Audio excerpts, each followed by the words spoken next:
Inspiration 1390, Angela Martin. Yes. We got the pastor from the preacher's daughter, Pastor Coleman. Good morning, Pastor Coleman. How are you today? I'm wonderful. Good morning to both of you all. Pastor Hannah, God bless you. God bless you, man. I've been travailing for you. Thank you, thank you. First of all, I got to tell you, I don't know how you did it. I couldn't have did it. What made you do it? Well, we wanted people to get a look into what we deal with as pastors and my daughters. You know, sometimes they think our children are just so perfect, and we want to let them know they're just regular children like everybody else. Right. You know. Mm-hmm. How many daughters do you have? I have 5 girls. Bless them, Lord. You done make me go into another travail for you. Yes, sir. Yes, sir. So the one that they're featuring on the program, is she the youngest? Yes, she is. She's my youngest child. She just turned 18. Oh, and, wow. She's actually a good kid. You know, sometimes they have challenges. Right. You know? So let me ask you a question. So when we were watching this last night, was that your first time seeing the episode? Yes, sir. That was my first time seeing it also. All right, so I'm about to come on straight down this street. When that baby slipped out that house with that little swimsuit on and went to that park and that boy picked your daughter up, please tell me what ran through your shondo. I wanted to jump through that screen and choke that joker. My man, that's all I wanted to hear. This interview is over. I sat there like, oh, God.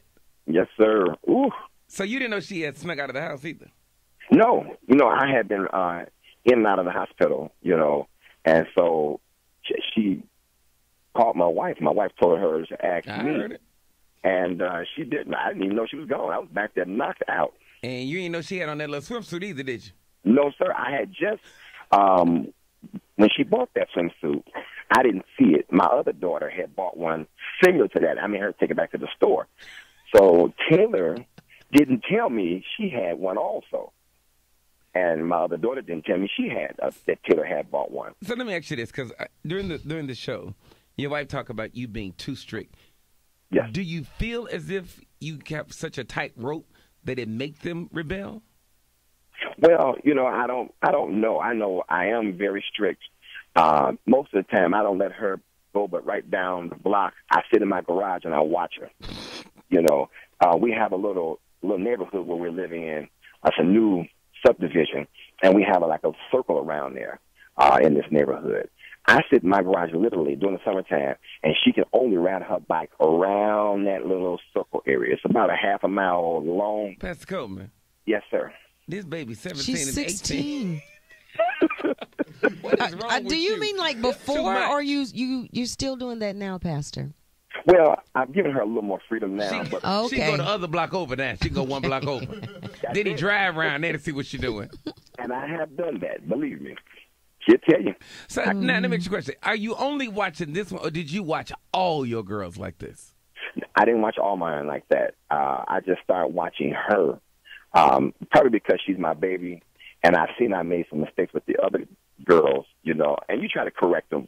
Mm-hmm. And maybe I went a little too far and corrected it too much, I think. I don't know. But so you think you were too lenient with the other girls? Yes, I was. Okay, I understand. So now I understand that. All right, so how do you handle the criticism? Because, of course, everybody has something to say. And when you go public, then you open yourself up to everybody's opinion. How are you and your family and your baby daughter going to handle the negativity that come with this?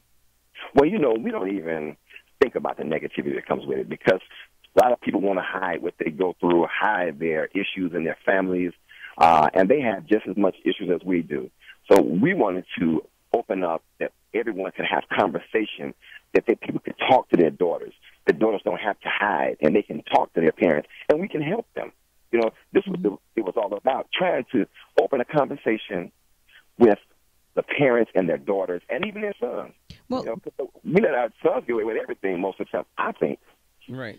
Pastor, can you tell us how was the conversation that you had with your daughter after you saw the episode last night? Oh, my goodness. Mm-hmm. It was It was a very intense conversation. Yeah, because you hadn't seen that, and of course with editing and when you're in a reality series, you can't go everywhere that the camera goes. So this was fresh to you as well as the audience, right? Yes, sir. Yes, ma'am. We had a very good conversation last night, and I told her I didn't appreciate, what I saw. I didn't. They kind of shocked me, shocking everybody else. I mean, I understand, Pastor Coleman. Yeah, but my daughter, she's actually a good girl. Yeah. Get that belt.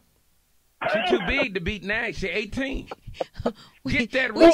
We just pray that some good comes out of it. And you know what? Sometimes when people actually see themselves, they will change, because a lot of times we're introspective and we can't really see what it looks like. But so perhaps by her seeing herself on the screen like that, maybe it will change. And it has. She got I want you to call it a text message from another pastor's daughter last night out here, and she was saying, I saw what happened.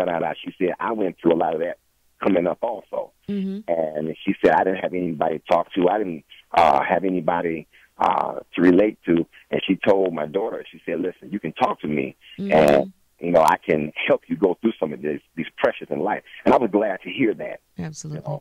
What's the name of your church, Pastor Coleman? City of Refuge Pentecostal Church in Lockport.